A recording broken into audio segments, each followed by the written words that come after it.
प्रिय क्रांती मित्र हो, जय भीम, जय अशोक, जय संविधान, जय भारत। मानवी स्वराज्याचे महान संस्थापक, तमाम लोकशाहीवाद्यांच्या रक्तात पेटलेले महामानव, विश्ववंदनीय विश्वरत्न डॉक्टर बाबासाहेब आंबेडकर यांच्या स्वाभिमानी निळ्या झेंड्याचा एक सुद्धा खासदार सध्याच्या लोकसभा निवडणुकीमध्ये जिंकून आला नाही, ही फक्त दुर्दैवी बाब नसून अत्यंत शर्मेची गोष्ट आहे। यंदाच्या लोकसभा निवडणुकीमध्ये तर कहर झाला। बाबासाहेबांच्या रिपब्लिकन पक्षाच्या नावानं दुकानदारी करणाऱ्या दुकानदार नेत्यांनी तर रिपब्लिकन पक्षाच्या नावावर एक सुद्धा उमेदवार उभा न करता बहुजन विरोधी पक्षांना स्वयं घोषित जाहीर पाठिंबा देऊन मोकळे झाले। महाराष्ट्रात बाबासाहेबांच्या नावानं राजकारण करणाऱ्या वंचित बहुजन आघाडीचा दारुण पराभव झाला, तर तिकडं हजारो किलोमीटर अंतरावर असणाऱ्या उत्तर प्रदेशमध्ये 4 वेळा मुख्यमंत्रीपद भूषविलेल्या भारताच्या शक्तिशाली पोलादी महिला म्हणून ख्यातकीर्त असणाऱ्या बहुजन समाज पक्षाच्या सर्वेसर्वा बहन मायावती यांना सुद्धा उत्तर प्रदेशमधील जनतेनं नाकारल्याचे दिसून येत आहे। फक्त उत्तर प्रदेशमध्येच नव्हे तर संपूर्ण भारतात बहुजन समाज पक्षाचा जोरदार धुव्वा उडून राष्ट्रीय पक्ष असणाऱ्या या पक्षाचा एक सुद्धा उमेदवार निवडून आलेला नाही, हे अत्यंत दुःखदायक आहे। परंतु हे सत्य असून हे सत्य कोणीही नाकारू शकत नाही। उत्तर भारतात आज सुद्धा बहुजन समाज पक्ष एक निर्णायक शक्ती आहे, पण एवढ्यानं समाधान मानून भागणार आहे का? आंबेडकरी विचारांचा एक खासदार आम्ही निवडून आणू शकत नसू तर मग ही शक्ती काय कामाची? स्वतःच्या पक्षाचा एक सुद्धा खासदार नसलेले रामदास आठवले तर भारतीय जनता पक्षाच्या सत्तेला पूर्णपणे शरण गेलेले असल्याने त्यांच्याकडून उमेदवार उभा करण्याची अपेक्षा नव्हतीच। झालेही तसेच। संपूर्ण देशभरात आठवले यांना भारतीय जनता पक्षानं एक सुद्धा जागा दिली नाही। प्राध्यापक जोगेंद्र कवाडे, डॉक्टर राजेंद्र गवई ह्यासारख्या छोट्या छोट्या दुकानदार नेत्यांची चर्चा करण्यात काहीच अर्थ नाही। त्यांच्याकडे कार्यकर्तेच नाही तर उमेदवार कुठून येतील? बाबासाहेबांचा फोटो हातात घेऊन बाबासाहेबांच्या नावानं राजकारण करणाऱ्या ॲडव्होकेट चंद्रशेखर आझाद यांना उत्तर प्रदेशमधील नगीना लोकसभा मतदारसंघात विजय मिळाला, परंतु महाराष्ट्रात त्यांच्या पक्षाने 2-3 जागा लढवल्या होत्या। मुंबईसारख्या ठिकाणी चंद्रशेखर यांच्या आझाद समाज पक्षाच्या उमेदवाराला 1000 पेक्षाही कमी मतं मिळाली। यावरून विशेष म्हणजे हा उमेदवार ज्या मतदारसंघात उभा होता त्या मतदारसंघात भाई चंद्रशेखर यांची 2 महिन्यांपूर्वी एक विशाल सभा झाली होती। असं असतानाही भाई चंद्रशेखर यांच्या उमेदवारांची ही अवस्था, तर मग इतर छोट्या छोट्या गटांच्या उमेदवारांना पडलेल्या किरकोळ मतांचा ह्या ठिकाणी उल्लेख न केलेला बरा। थोडक्यात काय तर बाबासाहेबांच्या रिपब्लिकन पक्षाचा एक सुद्धा उमेदवार लोकसभेत निवडून आलेला नाही, ही अत्यंत शर्मेची बाब आहे। त्यामुळे आंबेडकरी जनता चिडणं, संतप्त होणे हे अपेक्षित आहे। आंबेडकरी जनता प्रचंड चिडलेली आहे, संतप्त झालेली आहे, निराश झाली आहे, पण या जनतेनं हार मानलेली नाही। अन्यथा संविधान धोक्यात आहे असं फेक नेरेटिव्ह तयार झालेले असतानाही वंचित बहुजन आघाडीला सुमारे 16 लाख मतं मिळाली नसती। अजूनही वेळ गेलेली नाही। रिपब्लिकन गटाच्या नेत्यांनी गटबाजी सोडून एकाच निळ्या झेंड्याखाली येऊन जातीवादी, धर्मांधवादी शक्तींच्या विरोधात निर्णायक एल्गार करावा। महाराष्ट्रातच नव्हे तर संपूर्ण देशात आंबेडकरी समूहाला, दलित वर्गाला अगदी ठरवून लक्ष्य केल्या जात आहे। लग्नाच्या वरात घोड्यावरून काढली म्हणून, तर कधी मिशा ठेवल्या म्हणून, तर कधी पिण्याच्या पाण्याच्या मडक्याला हात लावला म्हणून, तर कधी मंदिरात गेला म्हणून, तर कधी परीक्षेत अव्वल क्रमांक मिळवला म्हणून, तर कधी गावात आंबेडकर जयंती साजरी केली म्हणून।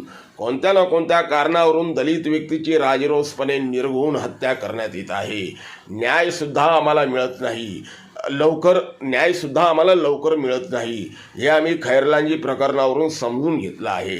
केवळ जातीय नीचपणातून विदर्भातील भंडारा जिल्ह्यातील खैरलांजीमध्ये दिवसा ढवळ्या आमच्या प्रियंका भोतमांगे व तिच्या आईला तिच्या भावाला अतिशय निर्दयीपणे ठार मारण्यात येते, पण आरोपींना पाहिजे तशी शिक्षा करण्यात येत नाही हे आम्ही पाहिलंय. एकीकडे जातीयवादी धर्मांधवादी आगीत आम्ही होरपळून निघत असताना दुसरीकडे आमच्यावर आर्थिक अन्याय सुद्धा होत आहे. आम्ही राजकीयदृष्ट्या एक नसल्यानंच मुंबईतील पवई सारख्या विभागातील जय भीम नगरच्या आमच्या झोपडपट्टीवर ऐन पावसाळ्यात बुलडोजर लावून जमीनदोस्त केल्या जात आहे. अलीकडचे सुधारण द्यायचे झाले तर आमच्या वाटेला आलेला आमच्या हक्काचा निधीसुद्धा नको त्या गोष्टीसाठी पळवल्या जात आहे. आमच्या सामाजिक कल्याणासाठी सामाजिक न्याय विभागात काही निधींची तरतूद करण्यात आली आहे, पण ह्याच निधीवर डल्ला मारत महाराष्ट्र राज्य सरकारने धार्मिक तीर्थयात्रा योजना राबविण्याचे जाहीर केले. अर्थात राज्य सरकारची मुख्यमंत्री तीर्थयात्रा योजना ही सामाजिक भेदभाव निर्माण करणारी योजना असून या योजनेचा भार पर्यटन खात्यावर न टाकता आमच्या सामाजिक न्याय खात्यावर टाकण्यात आला आहे. त्यामुळे मागासवर्गीय समाजावर हा अन्याय झालेला आहे. सरकारने मागासवर्गीय समाजाचा निधी ह्या समाजाच्या विकासासाठी खर्च करावा असे अपेक्षित असताना मात्र राज्य सरकार मनमानी पद्धतीने आमचा निधी पळवत आहे. मुळातच या खात्याला अर्थसंकल्पात कमी तरतूद देण्यात आली आहे. असं असताना जर निधी तीर्थयात्रा योजनेसाठी खर्च यातून करण्यात आला तर मागासवर्गीय समाजाच्या विकासासाठी सरकार काय करणार आहे. याआधी सरकारकडून 26,492 कोटी रुपये निधी देण्यात आला होता, पण ह्या अर्थसंकल्पात म्हणजे 2024-25 मध्ये फक्त 22,876 कोटी रुपये निधी देण्यात आला आहे. त्यामुळे निधीमध्ये सुमारे 3,616 कोटी रुपये कमी करण्यात आले आहेत. तसेच सरकारच्या निधी कमी देण्याच्या धोरणामुळे मागासवर्गीयांच्या विविध योजनांना खीळ बसण्याची भीती देखील निर्माण झाली आहे. सरकार आधीच डॉक्टर बाबासाहेब आंबेडकर संसाधन संस्थेला पूर्ण निधी देत नसल्याने या संस्थेच्या विद्यार्थ्यांना स्कॉलरशिप मिळत नाही. त्यामुळे या संस्थेचे विद्यार्थी भर पावसामध्ये आंदोलन करत आहे. पुणे ते मुंबई असा पायी लाँग मार्च काढत आहे. आधीच या समाजासाठी सरकारकडं काहीच योजना नाही. त्यातही आता अशा परिस्थितीमध्ये बाकीच्या निरर्थक योजनांसाठी यातील निधी वापरून मागासवर्गीय समाजावर हे सरकार अन्याय करत आहे. याला कारण आहे आपल्यातील बेकी, आपल्यातील दुफळी. सामाजिकदृष्ट्या आपण एक आहोत. एक कुठंही अत्याचार झाला, बाबासाहेबांच्या संदर्भात कोणतीही अप्रिय घटना घडली की आपण कोणत्याही नेत्याच्या आदेशाची वाट न पाहता उत्स्फूर्तपणे एक होतो आणि त्या अन्याय अत्याचाराविरुद्ध थेट भिडतो. आपल्या या सामाजिक ऐक्याचे प्रत्यंतर अनेकदा येते. मराठवाडा विद्यापीठ नामांतर लढा असो की रिडल्स प्रकरण असो, खैरलांजी प्रकरण असो की भीमा कोरेगावमध्ये जातीवादी किड्यांनी केलेली दंगल असो, आपण प्रत्येक वेळी अभूतपूर्व अशा सामाजिक ऐक्याचे दर्शन घडवले. पण राजकीय ऐक्याचे काय? आज विधिमंडळात भारतीय संविधान भवनात म्हणजे संसदेमध्ये आपले हक्काचे लोकप्रतिनिधी नसल्याने चारही बाजूने आपल्यावर अन्याय अत्याचार होत आहेत. जोपर्यंत आपण राजकीयदृष्ट्या एक होत नाही तोवर हेच घडत राहणार आहे. त्यामुळे महाराष्ट्र राज्याच्या विधानसभा निवडणूक आधी आपण सर्वांनी एक होणे गरजेचे आहे.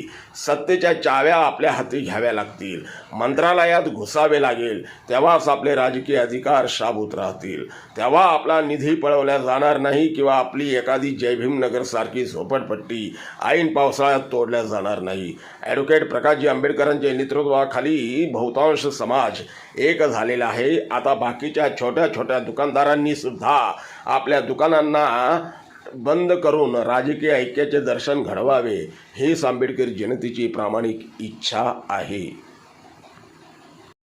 क्रांती मित्र हो, भीम पॅंथर या आपल्या हक्काच्या यूट्यूब चॅनलला कृपया सबस्क्राईब करून आम्हाला विषमतावादी शक्तींच्या विरोधात लढण्यासाठी बळ द्या, शक्ती द्या, ऊर्जा द्या. कमेंट करा, लाईक करा, शेअर करा.